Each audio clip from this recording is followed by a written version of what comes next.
Hi my babies, and welcome back to another video. It's your girl Virgo Garden. If you don't know, now you know. Anything you need to know about little old me will be down below in the description box. You do not have to be a Virgo for this reading to resonate with you. Alright baby, so as y'all can tell by the title, we back with another Sunday Mimosa. And it's crazy because I really just felt the urge to do this one today. Because the thing actually happened to me today. At least a closure part, we'll say. I'm not going to say complete closure to the situation, but the beginning of the closure process to the situation. So today, Sunday Mimosa is about confronting your trauma, and that's what happened today. So I'm going to walk y'all through it, as y'all know, change around a few of the names and whatnot, and we're going to go ahead and get into it. So a lot of y'all do know about me that, I put my whole damn life out there for y'all, that I am a survivor, not a victim, a survivor of sexual trauma. From the age of 4 to 13, I was molested and sexually assaulted by 5 different family members, 4 cousins, 3 male, 1 female, and I also was sexually assaulted and molested by my sister, my oldest sister. So y'all know about that, but it's also another part that y'all do not know. Now, like I said, from 4 to 13, we're talking about multiple traumas, okay? Multiple. I will get into the nasty details of that in another video. However, from the age of 16 to the age of 28, I've been getting sexually assaulted at least twice a year. Every year. You heard me. I'm going to say it again. From the age of 16 to the age of 28, I've been getting sexually assaulted at least... Oh, you know what? Hold on. Damn. Actually, from 16 to 29, because the last time I can remember I got sexually assaulted was last January, and I was 29. So yeah, from 16 to 29, I've been getting sexually assaulted at least twice a year, every year. I know. Now, I found out when I was like 27, though, that shit wasn't normal. I thought it was normal for women to be grabbed or just, just all types of nasty shit that men have done to me and other women. Not saying men are bad people. That's not what I'm saying. But I thought it was normal. I thought every guy did that to females. I thought every guy just randomly grabs a female they don't know or does something to a female they don't know or try to force a female they don't know to have sex with them. I thought every guy did that. Not every guy, but I thought most guys did that, and I thought that shit happened to most females. Like, I've escaped from being raped 3 times. So I just really thought it was a normal thing, and it blew my mind when I found out at 27, 28, this shit is not normal. It blew my mind because, 1, like I said, I thought it was, but 2, because I realized I've been accepting this. It's not something that was supposed to happen to me. And I thought this was shit that was supposed to happen to me. And I think that's where I got mind fucked at. Now, the reason why I tell y'all to heal y'all inner child is because I found out later on in my adulthood that my mother actually got raped.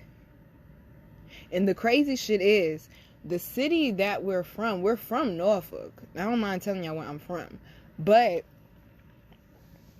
the city she got raped in is not Norfolk. And we actually end up moving to the city she got raped in when I was a little girl.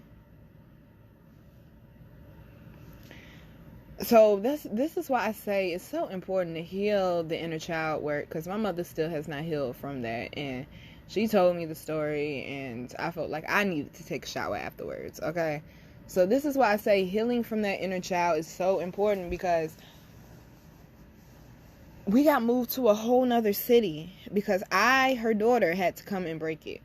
She couldn't break it, so I had to break it. So to a lot of y'all who are feeling struggle, or you're struggling with it, or you just feel like the pain is too much or the burden is too much from your traumas, you might just be the one who is the chain breaker. Okay? The generational curse breaker in your family. And it's not an easy task to carry, but it's a necessary task. So, this leads me to when I just need y'all to have a background of the fact that I'm fucking paranoid as fuck around strange men. People like men I do not know. I am on fucking edge usually. It's extremely hard for me to trust somebody. I'm just now learning how to actually trust somebody through my self-accountability partner.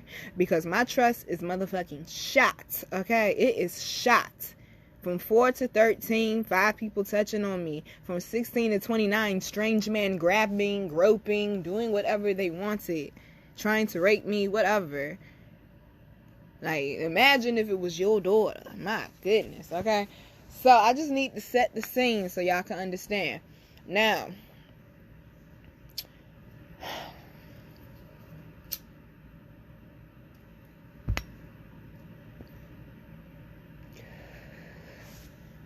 unfortunately, I would love to be able to say some of the people who sexually assaulted me outside of my family are all people I don't know. But this story is about somebody I do know that did. So I was chilling out my old neighborhood. It had to have been December 2014. So I was 24. And the people I used to hang around, I'm going to tell y'all about this shit one day. But just for future reference, okay? When I was like the people I used to hang around, I'm usually talking about this spot. We just going to call it like the garage. If y'all hear me say the garage or the sunroom, I'm talking about the same spot. Okay, so it was a group of people I used to hang around over there. Some shit went left, so we ended up hanging out at somebody else's house. Now, somebody had brought their co-worker over, and he just so happened to be a rapper and an engineer.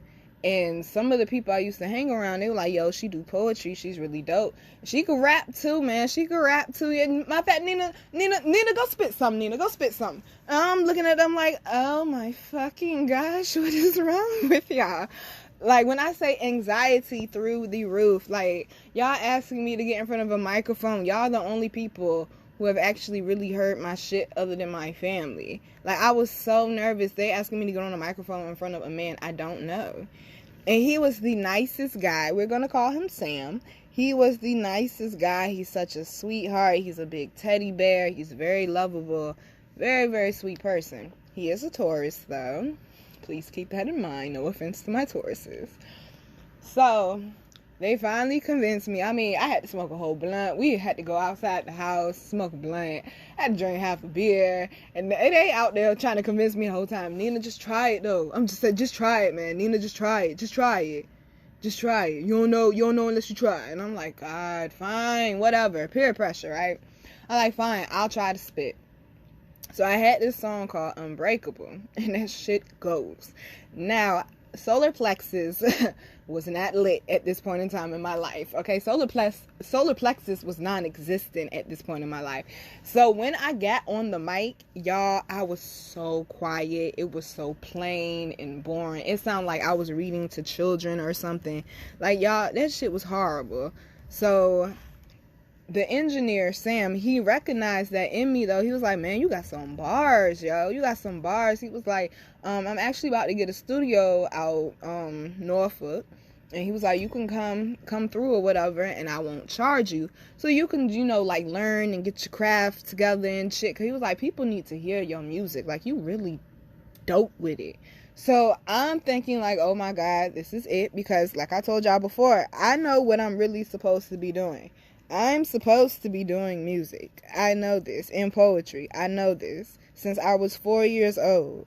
I know that was my purpose. So I'm thinking at 24 years old, I'm finally getting it together. And I'm about to start my music career like how I'm supposed to. Because I just wanted to be a songwriter. I did not want to be on stage. Like, y'all would have met me like years ago. Complete different person. Who I am now has always been that person.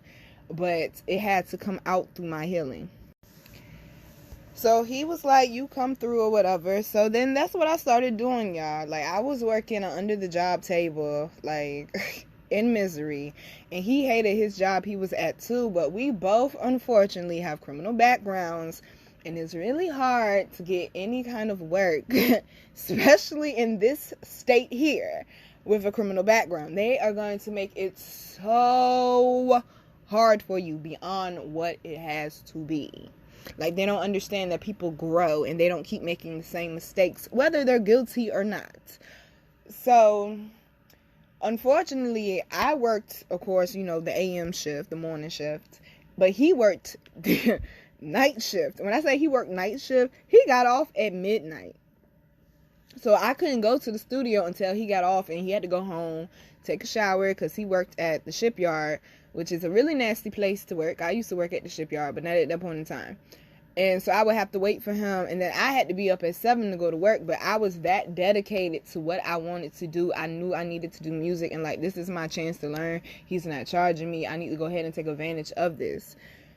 And somebody who actually wants to help me, right? So, I mean, going back and forth for months, y'all, just staying up, waiting for him to hit me up, say he off work, I'm coming through so I can record and shit. And I mean, I was going hard. The music was horrible. When I say the music was horrible, not the lyrics, just my delivery was horrible. Trash. Okay, won't ever let that shit hit the streets. It was horrible. And we were just trying to work on that, and we were building a bond. We had become friends. When he saw I was having a hard time trying to get it together, or I was nervous, or I couldn't take his direction because my mind would go so many other places, he was like, Nina, come out the booth or whatever. And we would sit and we would talk, and like, we would share stories. And that's how we built a friendship. And he was like, I'll always have your back, Nina. And I believed him, because I'm like, well, damn, this somebody trying to help me. He ain't ever did nothing wrong to me. He understand where I'm coming from with the struggle of having a criminal background and trying to get a job, and just we connected on a lot of different levels. And like, he was teaching me, because he was older than me. So it's like, he was teaching me different stuff. And like, he did 10 years in prison. And people who go to prison, usually, some of them, I'll say, they usually come out wiser. So he had a lot of wisdom to give me. So I was just an open book. Well, like I said, he was just trying to help me, like, work on my craft. We would share personal stories that other people didn't know about us and stuff. And he actually ended up giving me a song that he had actually already recorded to. But he had a homeboy that's an engineer, and we're going to call him Jerry. And Jerry is a bomb. I'm not an engineer, producer. He is a bomb-ass producer. Like, the beats that he makes, is like, how the fuck did your mind even come up with that shit? And this particular beat that he made, when I say you will not ever hear any other shit like that ever again in life, like, he makes them one-of-a-kind type beats that's like, shit, man. That shit is everything. It just hits your soul. And he had recorded to this song. Sam had recorded to Jerry's song. And he just was fucking with me so hard. He was like, you can have the song, Nina, because I'm not going to do anything with it. I'm like, what? Are you crazy? He was like, I want to hear what you going to come up with. So I went and wrote to it, and I let him hear it and shit. And that shit was everything. That shit went in. Now, this is where the problem comes in. Like I said, we became mad cool, chilling in the studio late night and shit. I knew he had a crush on me.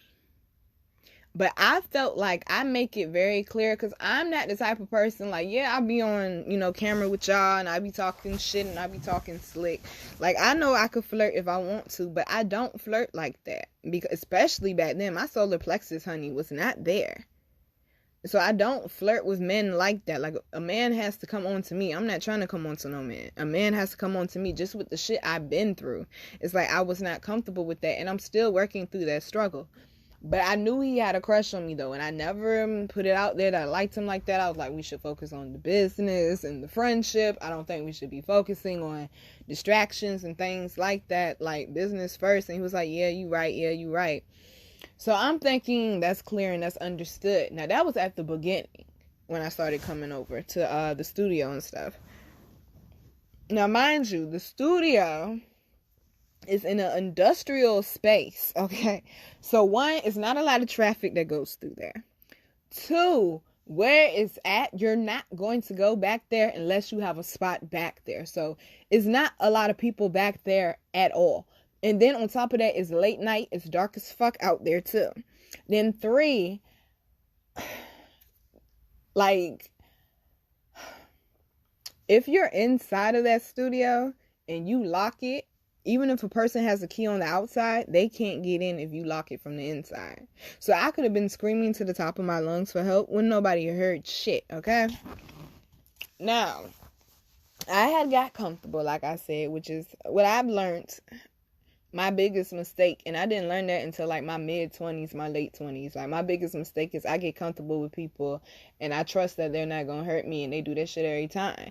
But it's not like it's little tiny shit that they do, like, oh, stepped on my shoe or some shit like that, or they drank a soda, my last soda, and they lied and told me they didn't. It's not like it's little simple shit like that. It's shit that, like, you just don't cross that line, you can't come back from type shit. I'm like, why? So we had started developing this habit where we smoke or whatever. I record. Well, I will record, we smoke, I record, then we go get some food. Now, this particular night, I was mad fucking tired, because I had just started my company and my company was taking off. So it's like I was working 60 hours a week. Yeah, I was working 60 fucking hours a week and not getting paid half of what the fuck I should have been getting paid. Like, I wanted money that bad. I was like, I'll just work my way up from what I'm getting. And then going to the studio late night and working, doing vending events for my company. Like, I was tired as fuck, but I had to do what I had to do.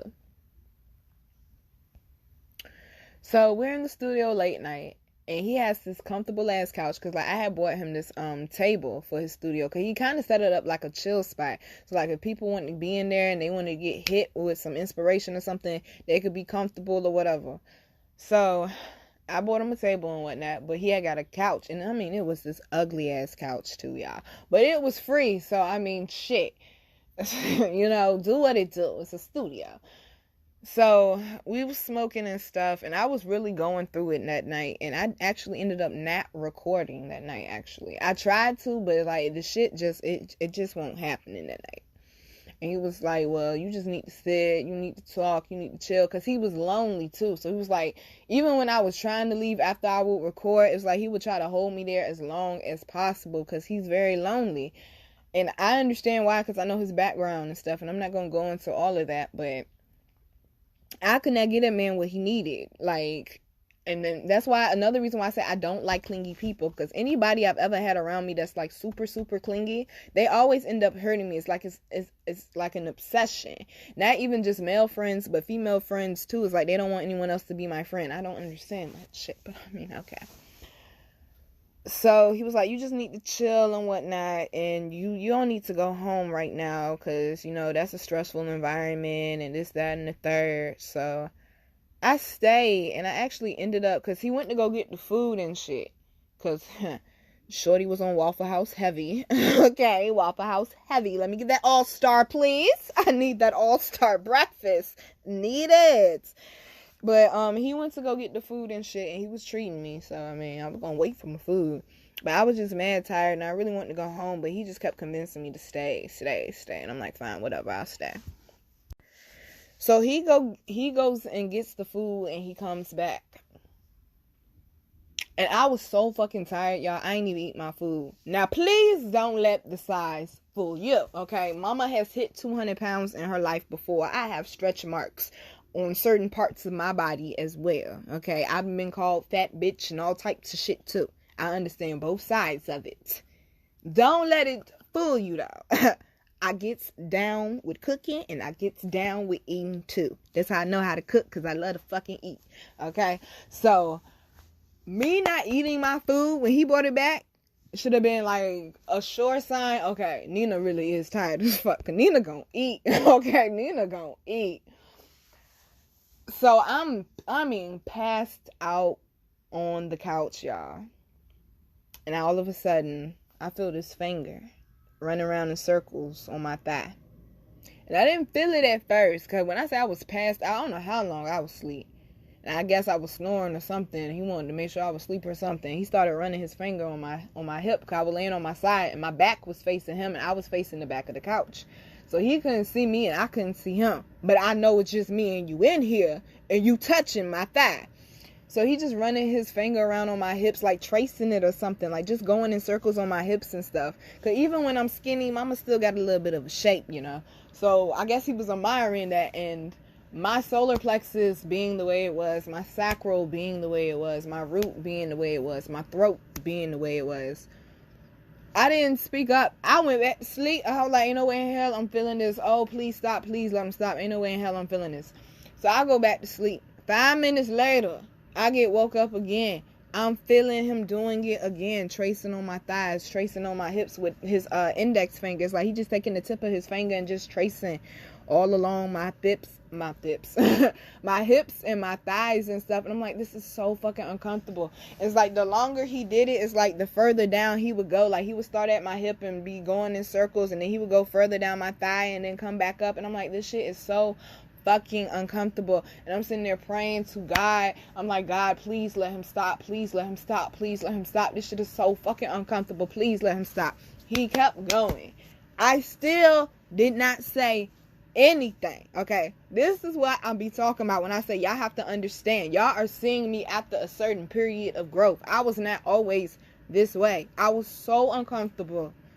I'm still uncomfortable. Telling this story, I'm fucking uncomfortable. But he did not stop, and he kept going, and it got to the point where I thought he was going to stop, because I felt him take his hand off my hip. But instead, what he did was, he took his hand off my hip, and he took his hand and rushed it up the back of my shirt and tried to unhook my bra. And I hopped up off the couch, and I was like, what the fuck are you doing? What the fuck are you doing? And he was like, oh, my bad. I was just trying to, get you to relax. You seemed like you was tired, and I was trying to massage your back and to get you to relax. I'm like, but you was touching on my legs and stuff, too. I was just trying to massage you and get you to relax. Calm down. Sit down, Nina. Calm down. It's not what you think it is. I'm like, well, then what the fuck is it? Because I don't understand. And so me and him sat there and go back and forth, and like, I just snapped on him really, really fucking hard, to the point where I would scare him so he would let me out, because I was fucking terrified. And he locked me in there, and nobody else could get in there. My mom or nobody else knew where that fucking studio was or how to get to that shit, because you may know where the main street was, but you got to turn off that shit and turn off another street and go down a little ways. Like, it's kind of hard to find it. So I was fucking terrified, and I snapped on that nigga. And I left my food. I think I came back and I don't remember. I don't remember, y'all. I don't even remember eating that shit. I think he handed it to me on my way out the door or something like that. Cause I was fucking pissed. Okay, I was fucking pissed. But ever since that night, me and his relationship changed. And I didn't go back around him. Because it's been times, and see, this is what I be talking about when I say you got to speak up and stop being such a nice person. Because I should have known that was going to happen, because it was times before that when he has, like, I'll go hug him when I'm saying bye, and he'll grab my ass. And I'm like, yo, don't do that. Like, don't do that. I don't like that. Don't do that. So it's extremely important, definitely, to be speaking up and stuff. And don't just let somebody walk over you. And you're having issues with speaking up. Before you start with your throat chakra, you need to start with your sacral, your root, and your solar for sure, to help with that. And then when you're done with those three, you need to start working on your heart so you don't hold bitterness in there either. Because that's something else I had to work on too. Because that happened when he did that to me. That was 2015, the summer of 2015. So yeah. And I did not talk to him for years. And I didn't go to another studio for years. I was fucking traumatized out of my mind. And I still had the song that he gave me that Jerry had made. But I didn't do anything with it.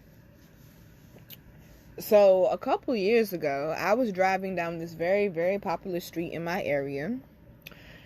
And when I say y'all, the way that this street is set up, like, it's so much traffic that be on this one street, but the lanes are so fucking narrow, and it's like, why would they do this? Like, why would they do this, man? So I was stuck in traffic, and lo and behold, smoking a cigarette, I hear somebody in the car next to me calling my name. They're like, Nina, at Concrete Rose. I'm like, who the fuck is this calling me in traffic in a whole different city on this busy road? And I look, and it's Sam. And I was like, wow. He was like, what's up, yo? Call me, man. I'm like, I don't have your number. And he was trying to give it to me, but he ended up not ending up beside me and shit. And I actually wanted to talk to him because I wanted to make sure I could still use that beat. Now, about a year after that, or maybe it was like no, it was a year after that. It must have been a year after that. It might have been the same year, y'all. I don't know. But I know it was later on in the summer when Jerry had actually hit me up and he was like, yo, I'm having a beat competition. Which, by the way, I don't even know who my competitors was, but I know that beat competition was fire as a bitch. Because he sent like 3-4 beats through, and you just pick a beat, and you go to the studio, you record it, you send it back to him, and whoever shit he liked the most, that was your shit. So he had sent me some beats and stuff. Now, how he ended up entering me into his beat competition was, I hit him up and I was like, hey, what's up, Jerry? Sam had this song or whatever some years ago when we was kicking it in the studio, because Jerry knew me. Like, he been around me a few times. Like, he's heard me spit. Like, he knows I'm talented and shit. And, like, he fucks with my vibe and shit, but he knew I just had to work on my confidence and my delivery. So, to see me still working at it, he really liked that. But I hit him up and I was like, yeah, Sam had gave me the song, da-da-da-da. But he didn't know that because Sam didn't tell him that. So he thinking this is Sam's song. I sent this to Sam. So it was the next year when I saw him because I hadn't talked to him in a while. And he was like, as far as I know, that song belongs to somebody else. He said, let me hit them up. Let me check on everything. I'll let you know. And I was like, all right, cool. And I didn't want it to make money off of it. I just wanted to put it up on my SoundCloud and shit. Because the beat is too fucking fire. And I did not want to waste my verse because it can only go to that particular beat. He hits me back like a couple of days later. He was like, yeah, that beat taken. He was like, that's a no-go. I was like, damn. I was like, well, shit. I was like, all right, thanks, homie. Appreciate you. Like, I ain't even, like, going too well. That nigga gave me, you know, like, da-da-da-da. Like, sometimes you just gotta leave shit where it is, right? So, he actually hit me up the next day, and that's when he was like, yo, I'm having a beat competition. And he sent me, like, 3 or 4 beats. So, I sent him the shit back that I wanted, and it was 2 beats in particular.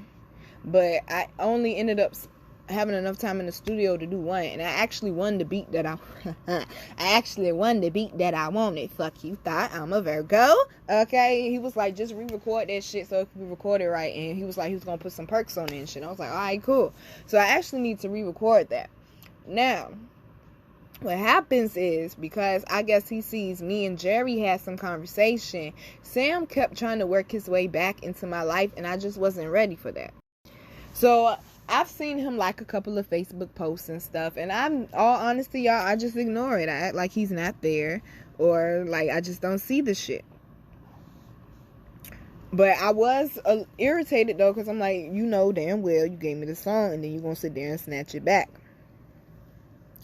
So I don't know what it is that has hit me, y'all. I think it's really these moon cycles right now. Like, I'm really heavy on these moon cycles, and like definitely doing my healing through them. And I do believe at the beginning of the year, I also told y'all about that, about making sure you're syncing with the moon this year. It's going to be very important. So what happened was, remember I told y'all, don't rush to wake up. Stay in that in-between space before you wake up and see what messages and shit come to you. I had some messages come to me, and I inboxed 2 people. One was somebody who decided he wanted to act funny on me based off of what somebody said, instead of coming to me to actually verify that's what happened. And I've just told him, I wish you the best with your life, you know, carry on. And then the other person was Sam. So I'm actually going to read to y'all the exact messages. Hold on. So he actually had hit me up on March 16th, and he was like, I miss you, friend. Me being the Virgo that I am, I let that shit sit there. And today I inboxed him back, and like I said, after I got my messages, and I said, you lost your friend that night you put your hand up my shirt. And you took back the song that you said I could have. I'd be lying if I said I didn't miss you too. I said, but you made me mad uncomfortable, and I've been struggling with being comfortable in the studio ever since that night.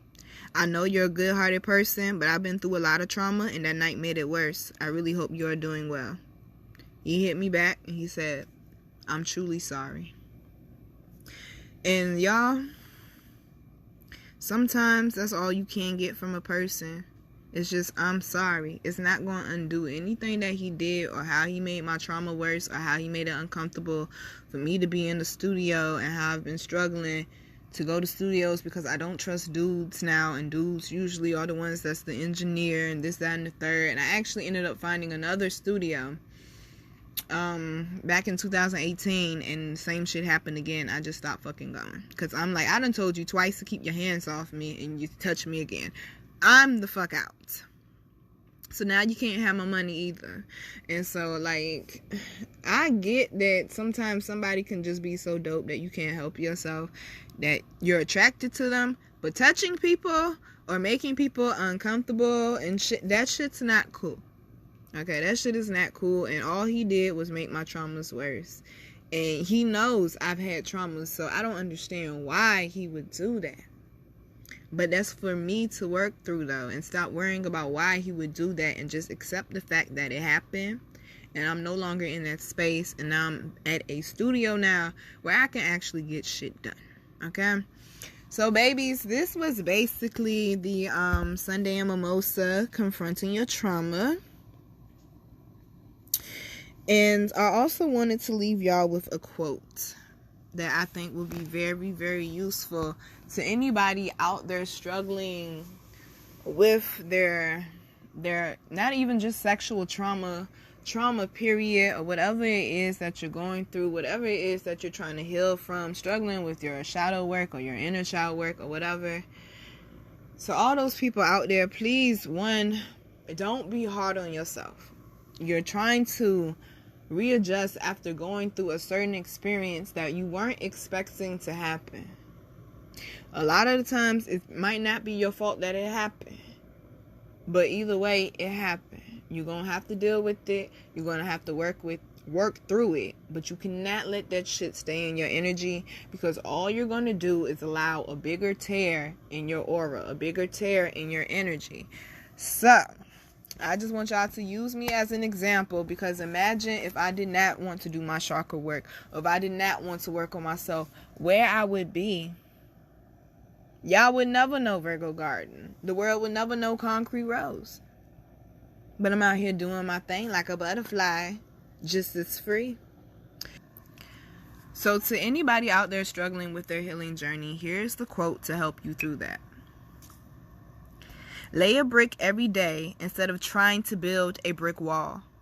Lay a brick every day, and eventually you'll look up, you're going to have a brick wall. And the amazing person who said that quote was the God Nipsey Hussle. May he rest in peace. All right, babies. I'm your girl, Virgo Garden. If you didn't know that shit, I bet you know that shit now. How to follow me, how to book me, and how to get my wonderful, beautiful, amazing products that you all love so much will be down below in the description box. I love you, babies. Thank you for tuning in. Enjoy the rest of your Sunday. Mwah.